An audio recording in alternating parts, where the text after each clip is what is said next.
बंधु माने चलित वर्ष 2025 रे माँ दुर्गा हाथी उपरे सवार होई धराधाम को अवतरण करुछंती।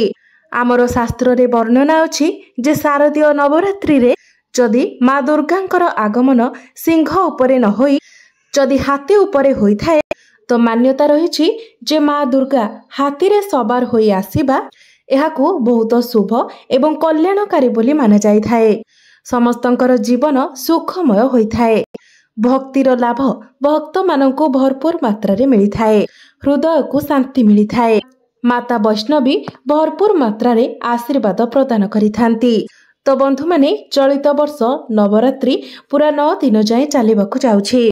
9 दिन पर्यंत माँ दुर्गांकर विशेष रीति रे पूजार्चना करा जिवो।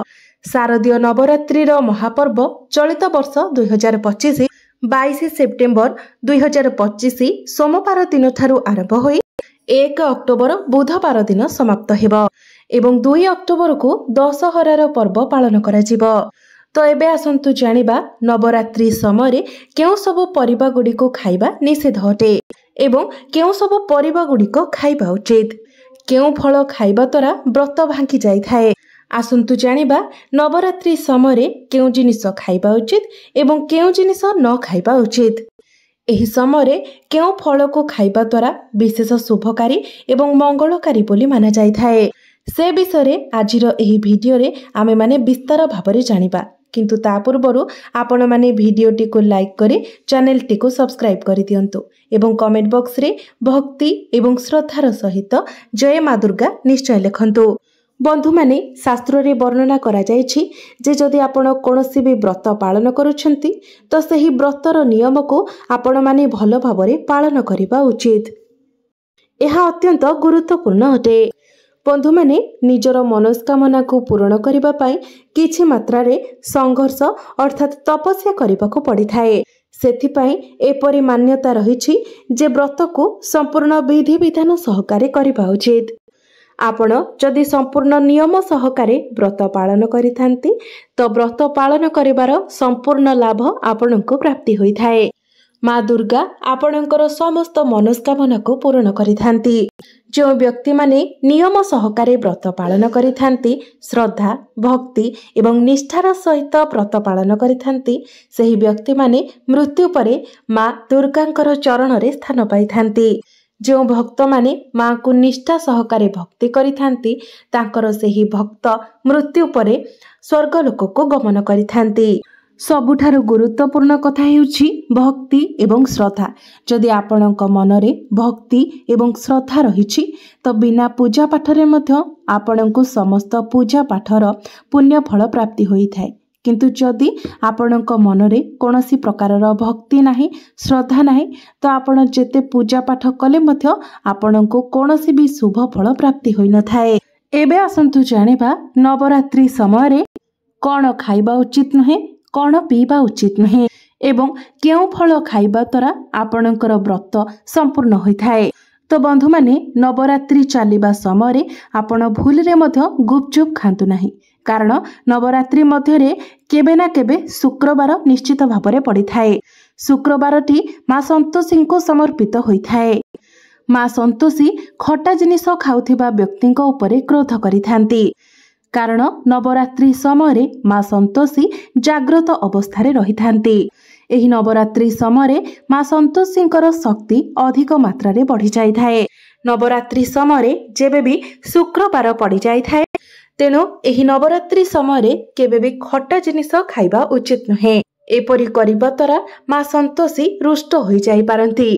केवल गुपचुप ही नुहे, एही समय टमाटो लेंबू किंबा कोली कौनसी प्रकारर आचार खटा जातीय खाद्य कौनसी भी खटा जातीय खाद्य आपण एही समय खाइबा उचित नुहे।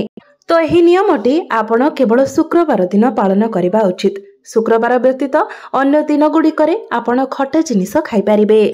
आपण जदि एही नियमटी पालन करंती तो आपणको माँ संतोषींकर विशेष कृपा प्राप्ति होई थाए। किंतु नवरात्रिर 9टी जाक दिन मध्यरे आपण केबे भी पियाज रसुण खाइबा उचित नहीं, कारण पियाज रसुण को राहु केतु कहा जाई थाए। एहाको आमिष मध्य कहा जाई थाए।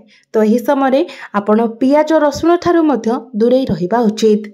ଏହି ସମୟରେ ଆପଣ ସେଓ, କଦଳୀ, ଅମୃତଭଣ୍ଡା, ଅଙ୍ଗୁର କୋଳି ନିଶ୍ଚିତ ଭାବରେ ମାଙ୍କୁ ସମର୍ପଣ କରିବା ଉଚିତ ଏବଂ ଏହାକୁ ନିଜେ ମଧ୍ୟ ଖାଇବା ଉଚିତ। ଏହି ଫଳ ମାଧ୍ୟମରେ ବ୍ରତଧାରୀମାନଙ୍କୁ ସମ୍ପୂର୍ଣ୍ଣ ମାତ୍ରାରେ ଭରପୁର ଶକ୍ତି ମିଳିଥାଏ ଏବଂ ବ୍ରତ ସମ୍ପୂର୍ଣ୍ଣ ମଧ୍ୟ ହୋଇଥାଏ। ଶାସ୍ତ୍ରରେ ବର୍ଣ୍ଣନା କରାଯାଇଛି ଯେ ନବରାତ୍ରି ସମୟରେ ସୀତାଫଳ, ଯାହାକୁ ଆମେ ଆତ ବୋଲି କହିଥାଉ, ଏହି ଫଳକୁ ନିଶ୍ଚିତ ଭାବରେ ଖାଇବା ଉଚିତ। ସୀତାଫଳ ଖାଇବା ଦ୍ୱାରା 20ଟି ଏପରି ରୋଗ ଅଛି ଯାହା ମୂଳରୁ ସମାପ୍ତ ହୋଇଯାଇଥାଏ। ଏପରି ମାନାଯାଏ ଯେ ନବରାତ୍ରି ସମୟରେ ସୀତାଫଳକୁ ଘରକୁ ଆଣିବା ବହୁତ ହିଁ ଶୁଭ ହୋଇଥାଏ। ସୀତାଫଳକୁ ଖାଇବା ଦ୍ୱାରା ନବରାତ୍ରିର ବ୍ରତ ସଫଳ ହୋଇଥାଏ, କାରଣ ଏଥିରେ ମା ସୀତାଙ୍କର ଆଶୀର୍ବାଦ ରହିଥାଏ। ମାନାଯାଏ ଭଗବାନ ଶ୍ରୀରାମ ବନବାସ ସମୟରେ ମା ସୀତା ଏହି ଫଳକୁ ଖାଇଥିଲେ। ତ ନବରାତ୍ରି ସମୟରେ ଏହି ଫଳକୁ ଯିଏ ବି ଖାଇଥାଏ ସେହି ବ୍ୟକ୍ତିକୁ ଜୀବନରେ ଦୁଃଖର ସାମ୍ନା କରିବାକୁ ପଡ଼ିନଥାଏ। ସେଥିପାଇଁ ସୀତାଫଳ ଖାଇବା ଅତ୍ୟନ୍ତ ଆବଶ୍ୟକ ଅଟେ। ବନ୍ଧୁମାନେ, ଯଦି ଆପଣ ନବରାତ୍ରିର ବ୍ରତ ପାଳନ କରୁଛନ୍ତି ତ ଆପଣ କଞ୍ଚା ଲଙ୍କା ଖାଇପାରିବେ, କିନ୍ତୁ ଆପଣ କମ୍ ମାତ୍ରାରେ ଖାଇବା ଉଚିତ, କାରଣ ବ୍ରତ କରୁଥିବା ସମୟରେ ଅଧିକ ରାଗ ଖାଇବା ଉଚିତ ନୁହେଁ। ଯେଉଁମାନେ ବ୍ରତ କରୁଛନ୍ତି ସେମାନେ ଯେତେ ପାରିବେ ହାଲୁକା ଖାଦ୍ୟ ଖାଇବା ଉଚିତ। ଯେଉଁମାନେ ବ୍ରତ ପାଳନ କରୁଛନ୍ତି ସେମାନେ କନ୍ଦମୂଳ ନିଶ୍ଚିତ ଭାବରେ ଖାଇବା ଉଚିତ। ଏହାଦ୍ୱାରା ଶରୀରକୁ ଭରପୁର ମାତ୍ରାରେ ଉର୍ଜା ମିଳିଥାଏ। ବନ୍ଧୁମାନେ, ଏହି ନବରାତ୍ରି ସମୟରେ ଭେଣ୍ଡି ନିଶ୍ଚିତ ଭାବରେ ଖାଇବା ଉଚିତ। ଭେଣ୍ଡିରେ ଅନେକ ପ୍ରକାରର ଭାଇଟାମିନ୍ସ ରହିଥାଏ, ଯାହା ଶରୀରର ହାଡ଼କୁ ମଜବୁତ କରିଥାଏ। ନବରାତ୍ରି ସମୟରେ ଯେତେବେଳେ ସୋମବାର ପଡ଼େ ତ ସୋମବାରରେ ଆପଣ ବାଇଗଣ ଖାଇବା ଉଚିତ ନୁହେଁ। ସୋମବାରରେ ବାଇଗଣ ଖାଇବା ଦ୍ୱାରା ପାପ ଲାଗିଥାଏ। ନବରାତ୍ରି ସମୟରେ ଆପଣ ରିଫାଇନ୍ ତେଲ କିମ୍ବା ସୋରିଷ ତେଲର ବ୍ୟବହାର କରନ୍ତୁ ନାହିଁ। ବାଦାମ ତେଲ ଏବଂ ଦେଶୀ ଘିଅକୁ ଖାଇବା ବହୁତ ଭଲ ବୋଲି ମାନାଯାଇଥାଏ। ଏହି ସମୟରେ ଆପଣ ବାହାରର ପାନୀୟ ଜଳ ପିଇବା ଉଚିତ ନୁହେଁ। ବାହାରର ଯେଉଁ କୋଲ୍ଡ ଡ୍ରିଙ୍କସ୍ ରହିଥାଏ କିମ୍ବା ପ୍ୟାକ୍ ହୋଇଥିବା କୌଣସି ବି ଖାଦ୍ୟ ଆପଣ ଖାଇବା ଉଚିତ ନୁହେଁ। ଆପଣ ଯାହା ଖାଇବେ ନିଜ ଘରର ଖାଦ୍ୟ ଖାଇବା ଉଚିତ। ମନେ ରଖନ୍ତୁ, ଆପଣ ଯେଉଁ ଫଳରସ ପିଉଛନ୍ତି ସେଥିରେ ଯେମିତି ଆପଣ ଲୁଣ ନ ପକାନ୍ତି, ନଚେତ୍ ଆପଣଙ୍କର ବ୍ରତ ଭାଙ୍ଗି ଯାଇଥାଏ। ଏହା ବ୍ୟତୀତ ଆପଣ ଯେଉଁ ଜୁସ୍ ପିଉଛନ୍ତି ସେଥିରେ ବରଫ ପକାଇବା ମଧ୍ୟ ଉଚିତ ନୁହେଁ। ଆପଣ ଯଦି ସାଦା ଫଳରସ ପିଅନ୍ତି ତ ଆପଣଙ୍କର ବ୍ରତ ସଫଳ ହୋଇଥାଏ। ବନ୍ଧୁମାନେ, ଆପଣମାନେ ମନେ ରଖନ୍ତୁ ଯେ ନବରାତ୍ରି ସମୟରେ ଆପଣ କେବେ ବି ବାସି ଅଟା ରଖିବା ଉଚିତ ନୁହେଁ। ଅର୍ଥାତ୍ ଯଦି ଆପଣ ରାତିରେ ରୁଟି କରିବା ସମୟରେ ଅଟା ବଳି ପଡ଼ୁଛି ତ ସେହି ଅଟାକୁ ଯଦି ଆପଣ ଫ୍ରିଜରେ ରଖି ତା ପରଦିନ ଖାଉଛନ୍ତି ତ ଏପରି କରିବା ଦ୍ୱାରା ବ୍ରତ ଭାଙ୍ଗି ଯାଇଥାଏ। ଆପଣ ଯେତିକି ମାତ୍ରାରେ ଦରକାର ସେତିକି ଅଟା ହିଁ ନିଜ ପାଇଁ ବ୍ୟବହାର କରନ୍ତୁ। ଅଧିକ ଅଟା ଚକଟନ୍ତୁ ନାହିଁ କିମ୍ବା ତା ପରଦିନ ପାଇଁ ଆପଣ ତାକୁ ରଖନ୍ତୁ ନାହିଁ। ବନ୍ଧୁମାନେ, ନବରାତ୍ରି ସମୟରେ କ୍ଷୀର ଜାତୀୟ ଖାଦ୍ୟ ଖାଇବା ମଧ୍ୟ ବହୁତ ଭଲ ହୋଇଥାଏ। ବନ୍ଧୁମାନେ, ମନେ ରଖନ୍ତୁ, ଯଦି ଆପଣ ବ୍ରତ ପାଳନ କରୁଛନ୍ତି ତ ଆପଣ ପେଟ ପୂରା ଖାଇବା ଉଚିତ ନୁହେଁ। ଆପଣ ସବୁବେଳେ ପେଟକୁ ଟିକେ ଖାଲି ରଖି ଖାଦ୍ୟ ଖାଇବା ଉଚିତ।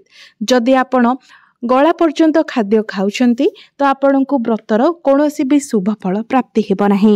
ବନ୍ଧୁମାନେ, ନବରାତ୍ରିର ସମୟଟି ଆଦିଶକ୍ତି ନବଦୁର୍ଗାଙ୍କୁ ସମର୍ପିତ ହୋଇଥାଏ। ନବରାତ୍ରିର 9ଟି ଦିନରେ ମାତାରାଣୀଙ୍କର 9ଟି ରୂପର ପୂଜା କରାଯାଇଥାଏ। ନବରାତ୍ରିର 9 ଦିନରେ ମାତାରାଣୀଙ୍କର 9ଟି ସ୍ୱରୂପକୁ ଅଲଗା ଅଲଗା ପୁଷ୍ପ ଏବଂ ଅଲଗା ଭୋଗ ସମର୍ପିତ କରାଯାଇଥାଏ। କିନ୍ତୁ ବନ୍ଧୁମାନେ, ଆପଣମାନେ ଜାଣି ରଖିବା ଉଚିତ ଯେ କିଛି ଏପରି ଜିନିଷ ରହିଛି ଯାହାକୁ ଭୁଲରେ ମଧ୍ୟ ଆପଣ ଏହି ନବରାତ୍ରି ସମୟରେ ମାତାରାଣୀଙ୍କୁ ସମର୍ପିତ କରିବା ଉଚିତ ନୁହେଁ। ଯଦି ଭୁଲରେ ମଧ୍ୟ ଆପଣ ଏହି ଜିନିଷ ମାତାରାଣୀଙ୍କୁ ଅର୍ପଣ କରିଦେଉଛନ୍ତି ତ ଆପଣଙ୍କର ବ୍ରତ ଭାଙ୍ଗି ଯାଇଥାଏ ଏବଂ ଆପଣଙ୍କୁ ବ୍ରତର କୌଣସି ବି ଶୁଭ ଫଳ ପ୍ରାପ୍ତି ହୋଇନଥାଏ। ସେଥିପାଇଁ ଆପଣ ମାତାରାଣୀଙ୍କର କୃପା ପ୍ରାପ୍ତି କରିବା ପାଇଁ ଏହି ବସ୍ତୁ ବିଷୟରେ ଜାଣିବା ଅତ୍ୟନ୍ତ ଆବଶ୍ୟକ ଅଟେ। ତେବେ ଆସନ୍ତୁ ଜାଣିବା କ'ଣ ସେହି ବସ୍ତୁ ଅଟେ ଯାହାକୁ ଆପଣ ଭୁଲରେ ମଧ୍ୟ ମାତାରାଣୀଙ୍କୁ ଅର୍ପଣ କରିବା ଉଚିତ ନୁହେଁ। ତ ପ୍ରଥମରେ ନବରାତ୍ରି ସମୟରେ ବିବାହିତା ମହିଳାମାନେ ଧଳା ରଙ୍ଗର ବସ୍ତ୍ର ପିନ୍ଧି ମାଙ୍କୁ ପୂଜା କରିବା ଉଚିତ ନୁହେଁ। ଏହା ସହିତ କଳା ରଙ୍ଗର ବସ୍ତ୍ର ପିନ୍ଧିବା ମଧ୍ୟ ଉଚିତ ନୁହେଁ। ଏହାଦ୍ୱାରା ପୂଜା, ପାଠ, ବ୍ରତ ଇତ୍ୟାଦି ଖଣ୍ଡିତ ହୋଇଯାଇଥାଏ। ଆପଣ ଯେତେବେଳେ ମାଙ୍କର ଆସନ ବିଛାଉଛନ୍ତି ସେତେବେଳେ ସେଠାରେ କାଗଜର ବ୍ୟବହାର କରନ୍ତୁ ନାହିଁ। आपण सेठारे सबुबेले नाली रंगर कपड़ार व्यवहार करंतु। नवरात्रि समय केबे भी माँ को मंदिर को एका छाड़ी जीवा उचित नुहे।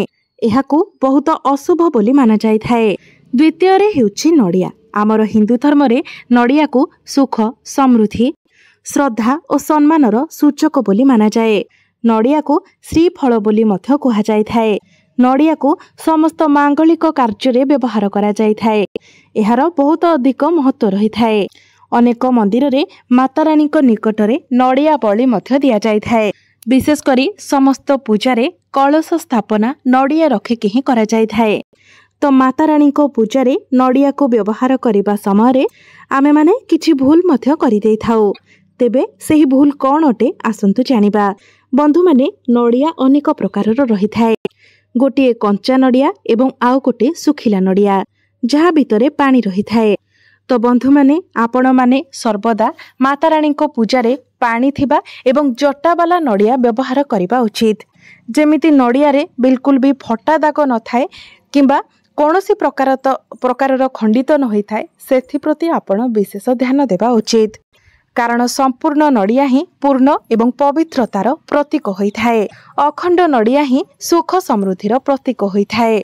अखंडित नड़िया को श्रीफल अर्थात माँ लक्ष्मी स्वरूप बोली कहा जाय थाए। तो एही नवरात्रि समय माता रानी कलश स्थापना करने समय जटावाला एवं पानी थिबा अखंडित नड़िया व्यवहार करने उचित। यह व्यतीत एही कथार मध्य ध्यान रखिबा उचित जे नड़िया को सर्वदा कलश उपरे सुआईकी रखिबा उचित। आपण नड़िया को सेमिति ठिया करी कलश स्थापना करबा उचित नुहे।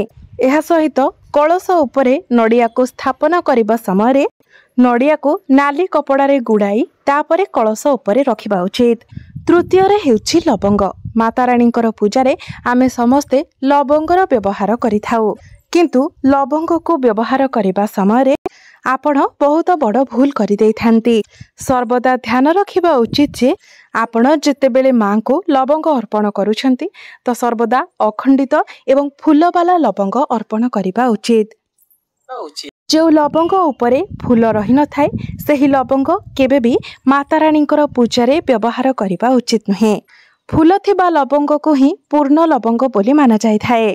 माता रानी पूजा रे कौनसी भी अखंडित वस्तु पूजा करबा उचित नुहे। कौनसी भी खराब हो जाइथिबा किंबा भांगी जाइथिबा जिनिस पूजा करबा उचित नुहे। चतुर्थ रे हेउछि तुलसी पत्र। माँ को केबे भी तुलसी पत्र अर्पण करबा उचित नुहे। एहा व्यतीत माँ रानी को अँला मध्य अर्पण करबा उचित नुहे। दुब मध्य माता रानी को अर्पण करबा उचित नुहे। दुब घासटी प्रभु गणेशंकर अति प्रिय होई थाए। नवरात्रि समय आपण बुधवार रे प्रभु गणेश को दुब घास अर्पण करि परिबे। माता रानी को सर्वदा लाल रंगर फूल अर्पण करबा उचित होई थाए जेमिति कि मंदार फूल गोलाप फूल इत्यादि। माता रानी को आपण पद्म फूल मध्य अर्पण करि परिबे। शास्त्र रे वर्णित अछि जे घरे माता रानी 2 बा 3टी मूर्ति किंबा फोटो रखिबा उचित नुहे। एही कथार आपण विशेष ध्यान रखंतु जे माता रानी पूजा रे जेपरि आपण कोनोसी खंडित द्रव्यर पूजा न करंती। भांगी जाइथिबा दीप भांगी जाइथिबा ठाकुर बासन लुहा एवं प्लास्टिक बासन माता रानी पूजा रे आपण कदापि भी व्यवहार करंतु नहीं। तो बंधु माने मोर ही भिडियोटी जदि आपण मानकु भलो लागि थाए तो भिडियोटी को लाइक करे चैनल टी को सब्सक्राइब करि देबे एवं कमेंट बॉक्स रे भक्ति एवं श्रद्धार सहित जय मां दुर्गा निश्चय लिखिबे।